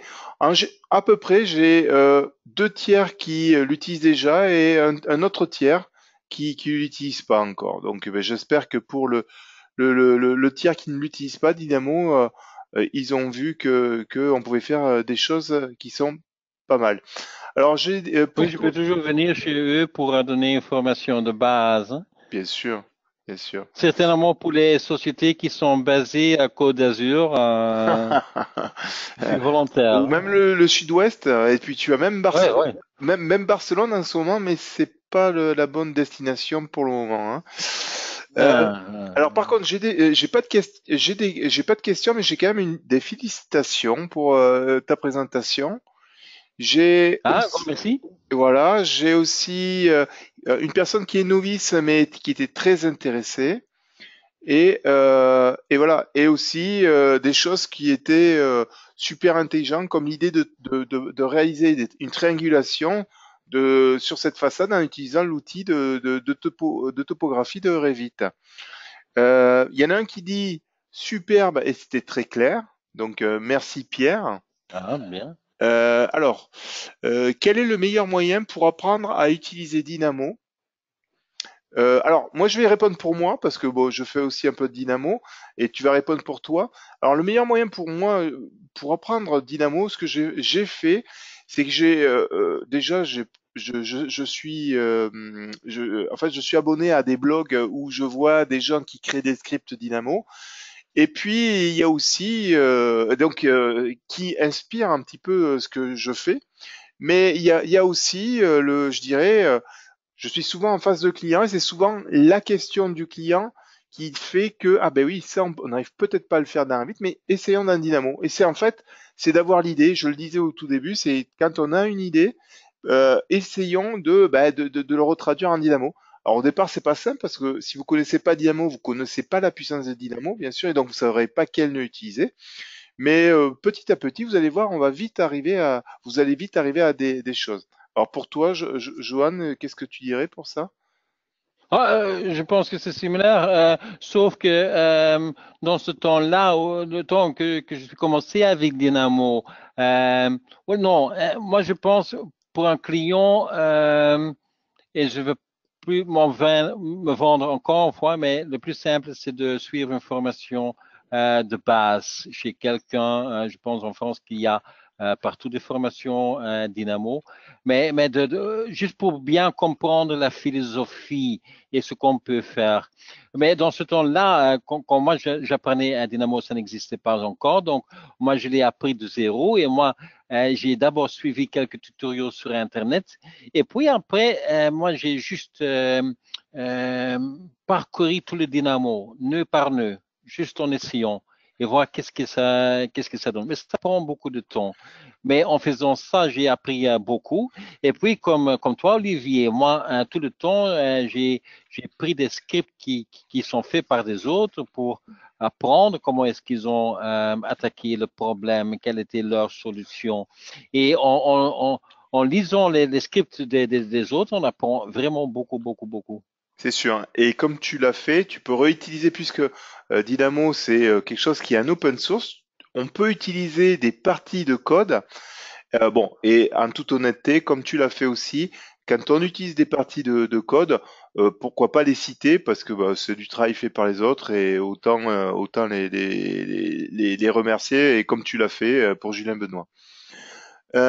Après, autre Oui, question. oui, peut-être, entre parenthèses, les raisons pourquoi je n'ai pas inclus le nœud de Julien même, parce qu'il existe un nœud que Julien a créé, parce que moi, je veux aussi que le script peut être ouvert par des gens qui n'ont pas installé le package pendant les formations et tout ça. Eh oui, Et oui, autrement, c'est toujours un problème. Oui, il faut encore télécharger ça. Et si on a 12 personnes dans la salle, il y a toujours un qui ne trouve pas, et c'est juste pour ça. Mais normalement, tu utilises les nœuds de packages comme Julien, qui est vraiment le Steam Notes, qui est vraiment un package très, très, très intéressant. oui.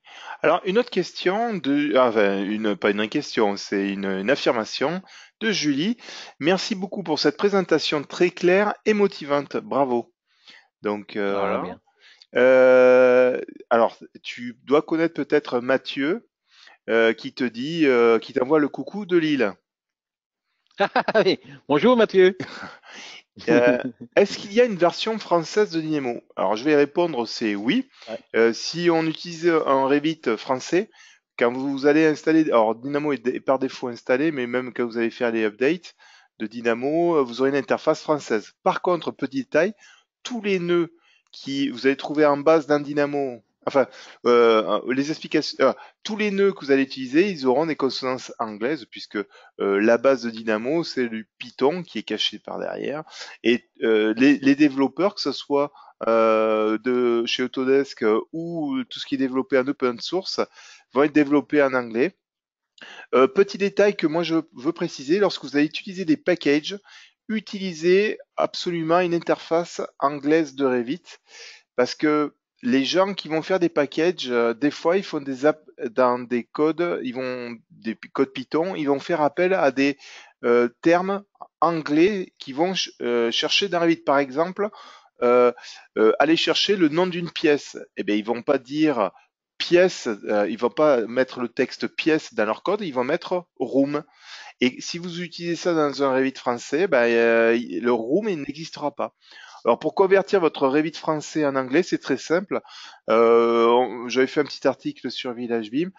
Il suffit de simplement modifier dans le raccourci de l'icône de Revit. Donc vous copiez, si vous voulez, l'icône de lancement de Revit. Et dans les propriétés, vous éditez les propriétés. Vous pouvez changer donc dans les propriétés du raccourci. Vous verrez un moment FRA. Ben, vous le rechangez en ENU et vous double-cliquez sur l'icône et vous aurez un Revit en anglais. Mais encore une fois, vous allez trouver l'explication sur Internet ou sur Village Beam. Alors, autre chose, ta, ta, ta. Quelle est, oui, ok, ça j'ai lu. Y a-t-il, non, non, comment avoir des formations, des informations sur les formations Dynamo en Bretagne? Alors, il existe bien sûr un réseau de revendeurs français qui peuvent dispenser des formations Dynamo, mais le mieux, Julien, c'est de te renseigner auprès de celui qui t'a vendu la solution Revit ou la collection, qui lui sera à même de te renseigner. Si lui-même ne peut pas la faire, il va te trouver quelqu'un dans son réseau qui sera capable de te former en Dynamo.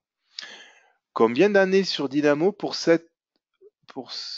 ah, combien d'années sur Dynamo pour être capable de faire ça? Alors je pense que par rapport à ce que tu as montré toi, est-ce que si tu veux lui répondre? Moi, j'ai pas beaucoup. Moi, je connais. Moi, je n'utilise pas Dynamo tout le temps. Ça, ce n'est pas mon boulot ou pas la seule chose que je fais. C'est comme tout le monde. Il y a personne qui n'utilise que Dynamo. Donc, je pense que j'ai fait ça après un an que je travaillais avec Dynamo. Puis, je suis commencé avec ce script et ça m'a pris. C'était pour moi aussi un expériment, hein. C'était pour moi aussi un défi. Oui, et ça m'a pris une semaine de travail.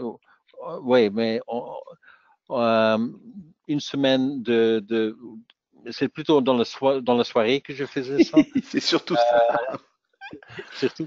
Et pour être honnête aussi pendant la nuit parce que ça m'intéresse. C'est difficile de donner un temps exact, mais je pense que ça va être en total quelques jours de travail. Mais c'était aussi pour trouver des solutions, la philosophie, la méthodologie, qu'est-ce que je vais utiliser, et aussi expérimenter avec d'autres solutions. Et c'est toujours difficile à estimer. Oui. Mais, Alors, mais sérieusement, il je, faut être créatif. ouais, je vais parler pour moi. Pour être bon dans Dynamo, il faut être curieux. Comme tu l'as fait, tu as dit que bah, j'ai exploré tous les nœuds de Dynamo dans la bibliothèque de base pour savoir à peu près ce que ça faisait. Il faut peut-être avoir suivi une formation ou suivi des tutos sur Internet. Et suivant bah, le temps qu'on y passera, ben, ça sera plus ou moins rapide. Mais on l'a bien vu, et puis moi je le dis à chaque fois, avant de commencer un script Dynamo, il faut mettre sur un papier les différentes étapes pour résoudre le problème, que ce soit géométrique, mathématique ou vis-à-vis des résultats. Donc, ne partez pas directement sur Dynamo comme ça. Essayez de réfléchir avant au process, aux différentes étapes pour pouvoir résoudre le problème. En fait, c'est comme quand on était à l'école, quand on a pris des cours d'algorithmie en informatique, et ben c'est pareil. C'est de la programmation graphique, mais avant tout, il faut bien blender, je dirais, votre idée sur papier pour aller vers quoi vous voulez atteindre. Alors, Olivier, est-ce que je peux oui, encore ajouter quelque vas-y, chose? bien sûr. Ce que j'ai montré aujourd'hui, c'est un script quand même bien élaboré. C'est un grand script. C'était aussi un exemple pour faire la modélisation conceptuelle. Mais la plupart ou dans ma région, la plupart des gens utilisent Dynamo pour automatiser des tâches quotidiennes dans Revit. pour faire mieux, pour faire plus avec le BIM. Si je vais ouvrir un script qu'un utilisateur fait ici, c'est minimal, hein, avec 10 nœuds. Il peut déjà faire des choses avec lesquelles il perd autrement des heures de travail. Donc, ça ne veut pas dire qu'un script doit toujours être si complexe comme celle-ci. Non, c'est juste parce que c'est conceptual modeling avec analyse solaire et blablabla qui donne un niveau élevé. Mais dans la plupart des cas, un script, c'est quelque chose de simple à faire. Hein? Donc, il ne faut pas avoir une connaissance énorme pour automatiser des trucs dans Revit. Moi, le truc, je vais donner mon expérience personnelle. Le truc qui m'a vraiment bluffé sur Dynamo, c'est la rencontre avec un client qui cherchait à faire de la préfabrication avec Revit. Il avait besoin des centres de gravité des éléments. Sauf que dans Dynamo, Ah, enfin dans Revit, on n'a pas de centre de gravité. Et sachez que dans Revit, en 3 nœuds, vous avez le centre de gravité de l'élément avec le nœud qui s'appelle centroïde. Euh, ouais. donc ça m'a fait dire waouh, la puissance de Dynamo par rapport à ça. Et je vous garantis que après ça, ben, on commence à chercher toujours des nouvelles possibilités au travers de Dynamo, d'automatisation, de calcul, d'analyse, et puis sortie d'affichage de résultats. Alors, j'ai un bonjour aussi et merci pour la présentation. Bonsoir et merci pour cette superbe présentation encore une fois. Alors là, j'ai un témoignage. Alors, je ne sais pas si je peux citer le prénom, mais il y a quelqu'un de chez Aya qui pourrait témoigner de l'importance d'avoir une personne dans une agence d'architecture capable de manier des outils tels que Dynamo ou d'appli en VBA ou d'API dans Revit. Donc un développeur dédié à l'architecture. Alors bien sûr, lorsqu'on va vouloir créer des codes un peu plus complexes, ou notamment on a besoin de faire des nœuds en code Python, c'est effectivement le besoin se fait ressentir d'avoir quelqu'un qui a de fortes bases de développement, même si le langage Python est un langage orienté objet, qui ressemble à d'autres langages, ben, comme c'est un nouveau langage, ben, il faut l'apprendre et pour être bon en Python, ben, il faut l'avoir pratiqué aussi. Voilà. Bonne remarque de Pierre. Avez-vous prévu d'autres présentations comme celle-ci, Dynamo? Pour le moment, non, mais c'est suivant. En fait, on s'est rencontrés, Johan, sur un événement international. Je me suis dit, bah, ça, il faudrait en faire profiter à Village Beam. Plutôt que de vous faire un article retraçant un petit peu cette présentation, je préférais que ce soit du live et que ce soit la personne qui l'a créé qui vous le montre. Mais si d'aventure j'avais d'autres personnes qui seraient sympas pour présenter leur projet, ah ben, avec grand plaisir, j'ouvrirai l'antenne de Village Beam pour partager les expériences des utilisateurs. Alors, Dynamo est comme Revit un outil formidable pour participer à la conception d'un projet architectural. Bientôt, je l'espère, beaucoup d'architectes comprendront le comprendront et l'intégreront. Voilà, ça c'était plutôt une remarque. Merci Pierre. Voilà, je pense que là j'ai pris toutes les questions ou toutes les remarques à peu près. On arrive à presque 2 heures de présentation. On a encore, allez, je vais dire 90% des gens qui s'étaient connectés qui sont toujours là. Pour te dire que Johan, c'était une belle présentation. Si les gens sont Merci beaucoup. voilà, très intéressante. Moi-même, j'ai appris deux, trois trucs et que je vais essayer de repomper pour moi maintenant. Et puis, donc, encore merci, Johan, d'avoir donné un peu de temps pour nous, pauvres Avec petits beaucoup de Français. plaisir. Et, et pour ceux qui nous ont suivis, je vais réaliser un petit billet sur Village Beam. Et cette présentation a été enregistrée, donc je vais la poster sur ma chaîne YouTube. Et pour ceux qui ne seraient pas encore abonnés à Village Beam ou à Beam Nature, je vous conseille fortement de vous abonner à ces deux blogs. Et bien sûr, abonnez-moi à ma chaîne, abonnez-vous à ma chaîne YouTube. Tu en as une, Johan, une chaîne YouTube ou pas?